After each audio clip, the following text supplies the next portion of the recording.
On va écouter François Livonnet maintenant. Est-ce que la question que peu ou prou vous posez pas les uns et les autres, c'est la question de la proximité, mais du lien social et de la solidarité? Moi, il y a deux choses. Je ne sais plus quel général disait l'armée française, c'est juste impossible parce qu'il y a une telle indiscipline structurelle dans ce pays que c'est pas possible. Le général de Gaulle disait mais comment gouverner un pays qui possède 3600 variétés de fromage ou 36 000, je crois, dans cette je ne sais plus. 360. Oui, mais je mange pas. Merci, les mangeurs de fromage. Il y en a 1050 au Canada. Oui. Mais bon, voilà. Mais peut-être que le sens du collectif au Canada est un peu différent et que au final, et c'est ce qui est ressorti aussi sur cette fameuse compétition, c'était l'Euro 2012, c'est ça? J'ai juste le souvenir de Samir Nasri. Est-ce que c'est pas ça le sujet? Est-ce que c'est pas parce que vous disiez les patrons de PME sont très optimistes? Moi, je ne crois pas du tout dans les sondages, mais dans la pratique, quand vous discutez avec un commerçant ou quand vous discutez avec un boulanger ou quand vous discutez, ça fait très longtemps que ça dure, en règle générale, ils vous répondent, et c'est très français, les affaires vont mal. Et l'année d'après, elles vont encore plus mal. Et c'est comme ça, depuis, il y a une culture de... Moi, ce n'est pas ce que j'observe dans ce que me disent les gens. Au-delà des sondages, je racontais l'anecdote au début de Nice parce que c'est du vécu. Mais il y a quand même d'autres chiffres qui montrent que les patrons, dans leur sphère d'activité, sont plutôt optimistes. Oui. D'accord. Mais justement, je reprends ce terme, c'est pas le terme exact, mais enfin, ils ont confiance dans leur activité. Dans leur activité, dès lors qu'elle est sur leur périmètre. Oui, même si pour la moitié d'entre eux, cette année, ils disent que leur chiffre d'affaires ne va pas augmenter, qu'ils ne vont pas embaucher, qu'ils vont investir moins qu'ils n'ont investi en 2011. Donc ils sont réalistes. Mais ils ont une vision construite et confiante dans les années qui vont se dérouler. D'accord. Oui, mais je ne contestais pas ça, justement, c'était pour poser ma question à François Livonnet, donc du coup, il faut que je reprenne mon déroulé. Moi, j'ai plutôt le sentiment, qui n'est qu'un sentiment, qu'il y a une forme d'indiscipline et d'individualisme très, très profond en France, que même quand tout va bien, on a plutôt tendance à se plaindre qu'en rajouter dans le c'est génial et tout va bien. Donc là, je passe la parole à François Livonnet qui va vous répondre sur qu'est-ce que c'est que l'optimisme, pourquoi ce pessimisme si particulier à la France et si particulier à la France, puisque c'est comme ça qu'on le raconte, en tout cas que les médias le racontent. Et puis pour ouvrir le débat, c'est qu'est-ce qu'il faut faire pour redevenir optimiste? Je crois qu'une constatation à faire, c'est la difficulté à trouver une formulation à la fois philosophique, pour ne pas dire presque métaphysique, à la question de l'optimisme et du pessimisme.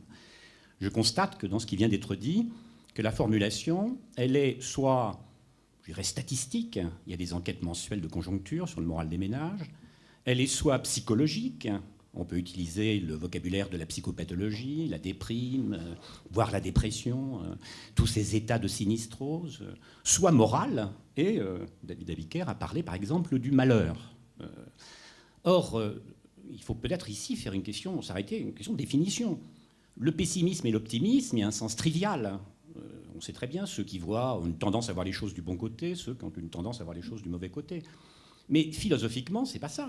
L'optimisme et le pessimisme, c'est de considérer que l'ensemble des maux est supérieur à l'ensemble des biens, c'est le pessimisme, ou l'ensemble des biens est supérieur à l'ensemble des maux, c'est l'optimisme. Et je crois que cette distinction elle est importante parce qu'aujourd'hui, ce qui me semble remarquable, c'est le défaut de penser le cours du monde, le cours des choses, dans les termes de l'optimisme et du pessimisme, au sens philosophique du terme. Je ferai deux remarques. La première, est-ce qu'il y a aujourd'hui encore des événements? Ça peut paraître paradoxal, un événement au sens propre du terme. Un événement, c'est ce qui surgit d'une manière originale, imprévisible, parce qu'un événement, s'il est prévisible, ça n'est plus un événement, il est déjà arrivé, et qui soit susceptible de mobiliser finalement le questionnement partagé au sens philosophique du terme. Moi, j'ai une petite idée. Je pense au tremblement de terre de 1755, que vous connaissez tous, à Lisbonne, qui a fait des dizaines de milliers de morts, et qui a provoqué en Europe une interrogation fondamentale sur la question de l'optimisme et du pessimisme.